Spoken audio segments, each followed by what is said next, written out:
Hi and welcome back. We're on chapter on the Your Faith is Your Fortune by Neville Goddard, and it's the chapter on the foundation stone. So as we do on this channel, what I'm doing for myself is I study, and this is my way of studying. I lift a chapter and I'll look through it and I'll read it, and then I'll pick out whatever I understand out of it and take from it. So let's get started. Let every man take heed how he hath built thereon. For other foundations can no man lay that is laid, which is Jesus Christ. Now if man build upon this foundation gold, silver, precious stones, wood, hay, stubble, every man's work shall be made manifest, for the day shall declare it. The foundation of all expression is consciousness. Try as man will he cannot find a cause of manifestation other than his consciousness of being. Man thinks he has found the cause of disease in germs and the cause of war in conflicting political ideologies and greed. All such discoveries of man, catalogued as the essence of wisdom, are foolishness in the eyes of God. There is only one power, and this power is God. And what Neville is saying here is that is our consciousness. It kills, it makes alive, it wounds, it heals, it does all things good, bad, or indifferent. Man moves in a world that is nothing more or less than his consciousness objectified. Not knowing this, he wars against his reflections while he keeps alive the light and the images which project the reflections. I am the light of the world. I am consciousness. I am is the light. Consciousness is the light. That which I am conscious of being, my conception of myself, such as I am rich, I am healthy, I am free, are the images. The world is the mirror magnifying all that I am conscious of being. So what Neville is saying is that we have to be first conscious. We must be first conscious of what it is we want to happen. And once we become conscious of that, then in reality, in the material world and in life, it will appear. Stop trying to change the world, since it is only the mirror. Man's attempt to change the world by force is as fruitless as breaking a mirror in the hope of changing its face. Leave the mirror and change your face. Leave the world alone and change your conceptions of yourself. The reflection then will be satisfactory. So what's Neville saying? What's he saying here? What's my understanding of what he's saying? He says we try to change outside influences. We try to make changes in things that we don't control with our own thoughts and our own conscious mind. And when we try to change these and we try to look at different objectives of things that we want to happen, what Neville is saying here is that saying no. You have as much chance of changing these things by forcing them than you have by just breaking a mirror. Freedom or imprisonment, satisfaction or frustration can only be differentiated by the consciousness of being. So you can only release the pains, the agonies, the things that are happening in your life that you want changed. You can only change these by changing your level of consciousness. Regardless of your problem, its duration or its magnitude, careful attention to these instructions will, in an amazingly short time, eliminate even the memory of the problem. So let's read that again. Regardless of your problem,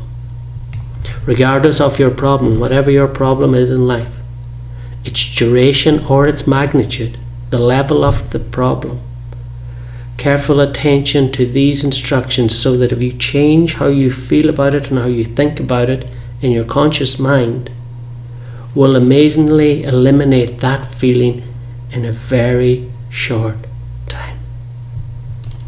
So change the problem, change the way you're thinking, and that's what Neville is saying here. Change the way that you're thinking about the problem. Ask yourself this question: how would I feel if I were free? The very moment you sincerely ask this question, the answer comes. No man can tell another the satisfaction of his desire fulfilled. It remains for each within him, self to experience the feeling and joy of this automatic change of consciousness.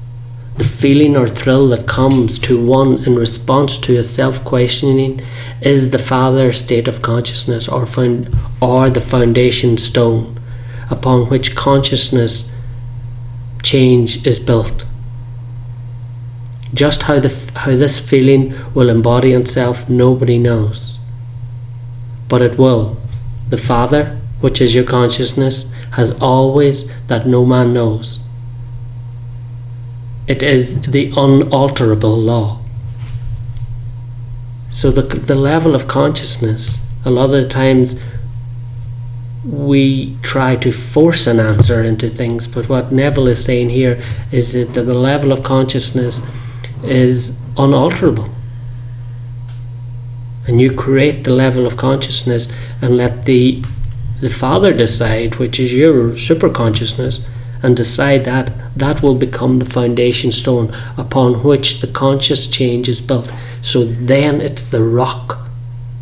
It's the rock and the foundation of everything that can happen in life then. So once you've built a foundation with your level of consciousness, then everything else will look after itself. He's saying here it is unalterable law.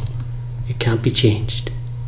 So when you create the consciousness and create the things in your mind that you want to happen, and when Neville is saying here, he says it's unalterable, it's a law. It's just like gravity. Gravity, and we understand that, but the law of consciousness and the law within is unalterable. All things express their nature. As you wear a feeling, it becomes your nature. It might take a moment or a year. It is entirely dependent upon the degree of conviction, your belief.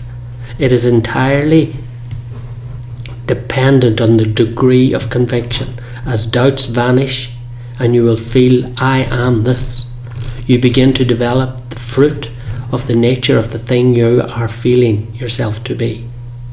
When a person buys a new hat or a pair of shoes, he thinks everyone knows that they are new. He feels unnatural with this newly acquired apparel until it becomes a part of him. The same applies to the wearing of new states of consciousness. When you ask yourself the question, how would I feel if my desire were at this moment realized? The automatic reply, until it is properly conditioned by time and use, is actually disturbing. The period of adjustment to realize this potential of consciousness is comparable to the newness of wearing apparel. Not knowing that consciousness is ever outpicturing itself in conditions around you. Like Lot's wife, you conditionally look back upon your problem and again become hypnotized by its seeming naturalness. So we give time, Neville is saying here, we give time, and we give our thoughts or our consciousness, we give time to the things that we don't want to happen.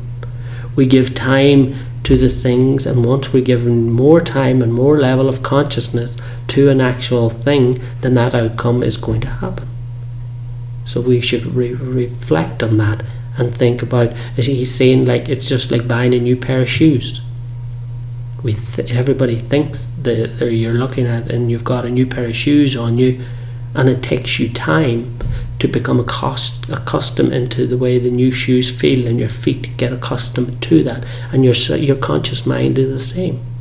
So your consciousness is the same. He's saying that you must give it time.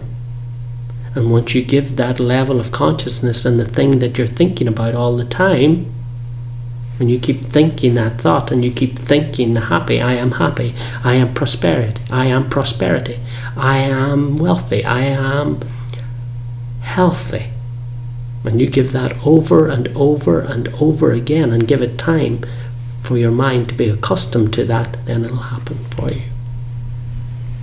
Heed the words of Jesus' salvation. Leave all and follow me. Let the dead bury the dead. Your problem might have you so hypnotized by its seeming reality and naturalness that you find it difficult to wear the new feeling or consciousness of your Saviour. You must assume this garment if you would have results. The stone, consciousness, which the builders rejected, who would not wear, is the chief cornerstone, and other foundations no man can lay. So what he's saying at the very end here, the stone, the consciousness, the builder stone, so you build that, and once you have a good foundation, your consciousness, which is the stone, it becomes the chief cornerstone, and then other foundations can be built and grown on that. And other foundations no man can lay.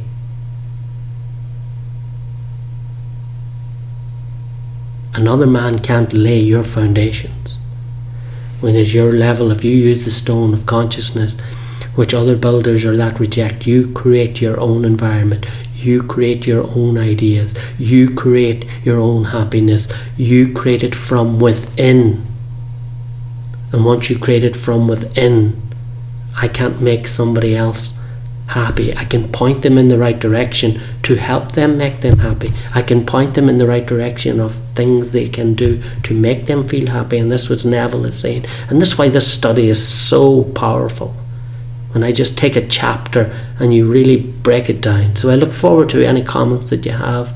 Please add them in the section below. If you want to subscribe, I'll be on here at regular intervals studying chapters and different content. I feel it's really, really empowering, and it really helps me improve and grow as a person. It has helped me grow my businesses, and it has helped so much. And I just wanted to just share with others that I found this technique and this method of study so empowering. Have an amazing day. Thanks for watching.